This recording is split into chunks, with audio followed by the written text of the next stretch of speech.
చాలా అంటే చాలా రుచిగా దోస పిండితో ఈ విధంగా రెసిపీ తయారు చేసుకోండి. చాలా ఇష్టంగా తింటారు స్నాక్స్ లాగా. Hello friends, welcome to Andhra kitchen.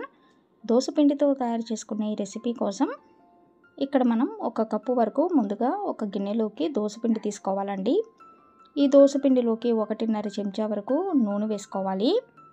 Dosa పిండిలోకి నూనెతో పాటు కారం కూడా వేసుకోవాలండి. ఒక పావు చెంచా వరకు కారం వేసుకోండి. అలాగే ఉప్పు కూడా వేసుకోవాలి.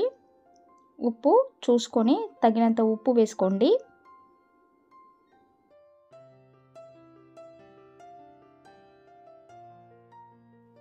ఇప్పుడు దోసపిండిలోకి ఒక కప్పు వరకు బియ్యపు పిండి వేసుకోవాలండి. బియ్యపు పిండి వచ్చేసి పొడి బియ్యపు పిండి అండి. దోసపిండిలో బియ్యపు పిండి బాగా కలిసేలాగా కలుపుకోవాలి. ఈ విధంగా కలుపుకున్న తర్వాత ఇప్పుడు ఇందులోకి మళ్ళీ ఒక కప్పు వరకు నీళ్లు పోసుకొని పిండిని కొంచెం జారుగా కలుపుకోవాలి.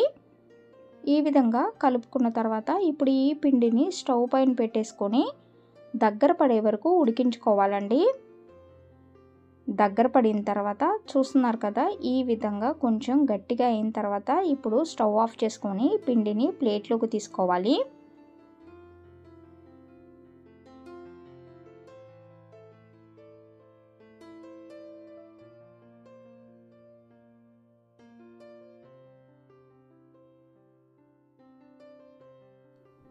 ఇప్పుడు పిండిని బాగా కలుపుకోవాలండి. పిండి కలుపుకునేటప్పుడు ఒక 1/2 చెంచా వరకు నూనె వేసుకొని పిండిని సాఫ్ట్గా కలుపుకోవాలి. పిండిని కలుపుకున్న తర్వాత కొంచెం కొంచెంగా పిండి తీసుకొని తాలికిల్లాగా చేసుకొని రౌండ్గా చుట్టేసుకుంటే మనకి చెకోడీలాగా వస్తాయండి. అయితే ఈ చెకోడీలు అనేవి కొంచెం మందంగా ఉండేటట్లే చేయండి. వీటిని ఈవినింగ్ టైం స్నాక్స్ లాగా తీసుకుంటే చాలా అంటే చాలా ఇష్టంగా తింటారు. ఇలా అన్నిటినీ ఒకేసారి తయారు చేసుకొని ప్లేట్లో పెట్టేసుకోండి.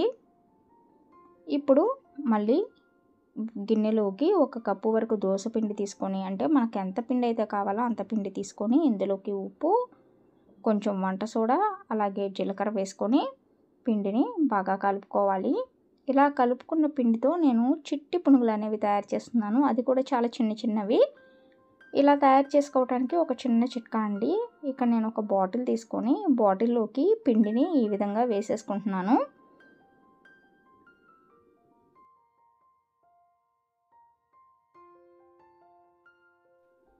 పిండిని బాటిల్లో నింపేసుకున్న తర్వాత ఈ బాటిల్ క్యాప్కి ఈ విధంగా హోల్ అనేది పెట్టేసుకున్నానండి. హోల్ పెట్టేసుకున్న తర్వాత బాటిల్కి పెట్టేసేయాలి.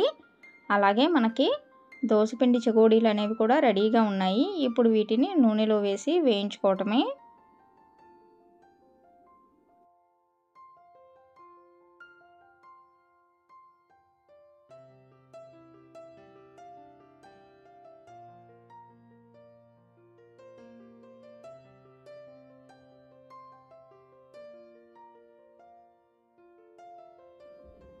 ఈ విధంగా కరకరలాడుతూ వేగేలాగా వేయించుకున్న తర్వాత వీటిని ప్లేట్లోకి తీసుకుందామండి. ఇప్పుడు మిగిలిన చెకోడీలను కూడా ఈ విధంగానే వేయించుకోండి.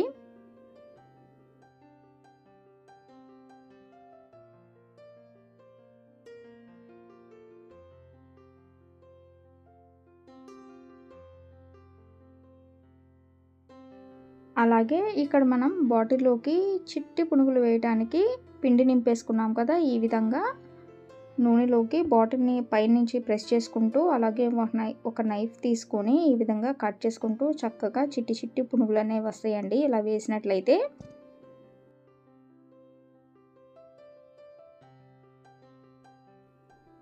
ఈ చిట్టి పునుగులు అనేవి చూడటానికి అలాగే తినటానికి కూడా పిల్లలు చాలా ఇష్టంగా తింటారు.